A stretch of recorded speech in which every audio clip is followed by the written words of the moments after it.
took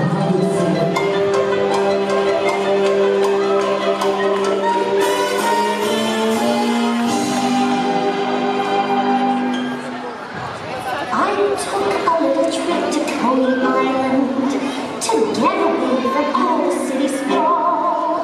I couldn't bear to choose which bathing suit to use, so goodness me, I guess I brought 'em all. But when last I got to Coney Island, I found myself a spot on the sand.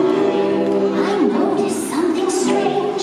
There was no place to change, and so I asked